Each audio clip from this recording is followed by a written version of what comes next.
没有完美的人生，只有最好的年龄。一生中最好的年龄是什么时候呢？有人说是无忧无虑的童年，有人说是欲与天公试比高的青春年华，也有人说是尽享天伦之乐，坐着摇椅慢慢聊的老年。似乎我们都在羡慕还未到来或者已经逝去的年龄。其实最好的年龄就是现在。时光不可追，往事不可回，来日不可期，此时待芳华。我们的祖先极具智慧，用哲理性的语言概括了人生的每一个阶段，告诉子孙后代，没有完美的人生，只有正当最好的年龄。10岁不愁，古人说10岁不愁，人在童年的时候，天真烂漫，无忧无虑，总是对世界充满好奇，充满热爱，充满想象，渴望去探究这个世界。丰子恺认为童心不可丢。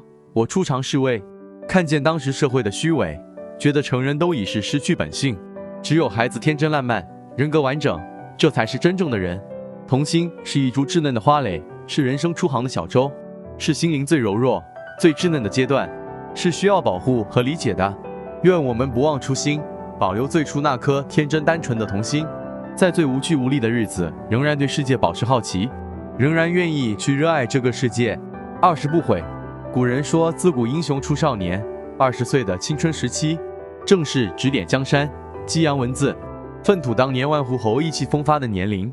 20不悔，在最美的青春年华，做个勇敢的追梦人，无论遇到多少坎坷挫折，也不轻易放弃，去奋斗，去拼搏，去活成自己喜欢的样子。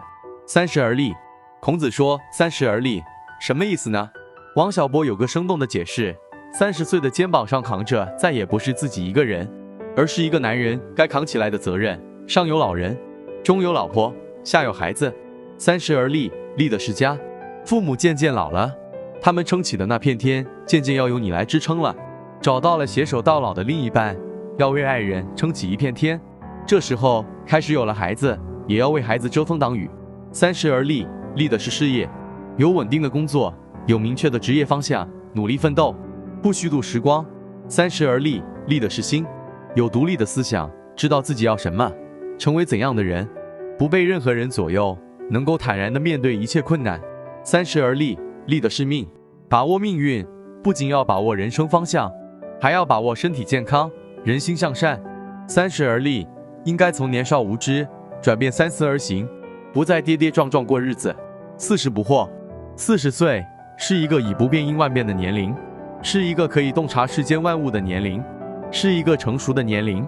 这不惑是清醒，是明白，对自己，对他人，对世界。人到40，人生的酸甜苦辣，喜怒哀乐都尝过了，该拥有的都拥有过，该经历的都经历了。人到40，以前看重的东西，现在看淡了；以前放不下的事情，现在释怀了；以前绕不过去的心坎，现在坦然了。人到40，凡事都渐渐看透了，看明白了，内心释然了，不会被身外之物所迷惑。人到40，渐渐豁然开朗，明白平凡才是幸福的真谛。如朴树《平凡之路》中所唱的：我曾经跨过山河大海，也穿过人山人海。我曾经拥有着的一切，转眼都飘散如烟。我曾经失望失落，失掉所有方向，直到看见平凡才是唯一的答案。50知天命。50岁，人生已经过去一半，明白了天道运行的规律。一年有春夏秋冬，万物有生有灭，人也有生老病死，一切都在周而复始的循环。人到50，内心释怀，不执着功名利禄，不纠结是非成败，能以豁达的心态面对人生种种境遇。60耳顺。60耳顺，意思是人到了60岁，无论是好话还是坏话，自己都听得进去，无论遇到什么坎坷挫折，内心依然平静，慢慢达到了宠辱不惊，看庭前花开花落，去留无意，望天上云卷云舒的境界。有人说，人生的种种烦恼是从耳朵进来的，听到别人骂我、谤我、笑我、辱我、亲我、见我，便怒火中烧。到了耳顺之年，经历多了，心胸宽广，能容人容事，听到逆耳之言，心也不为所动，因为明白了世界是自己的，与他人毫无关系。70从心。孔子说：“70从心所欲，不逾矩。”人活到70岁，万事都看通透了，知道什么是该做，什么是不该做，什么话该说，什么话不该说。做什么都能听从本心，但又不会超越人间的规矩。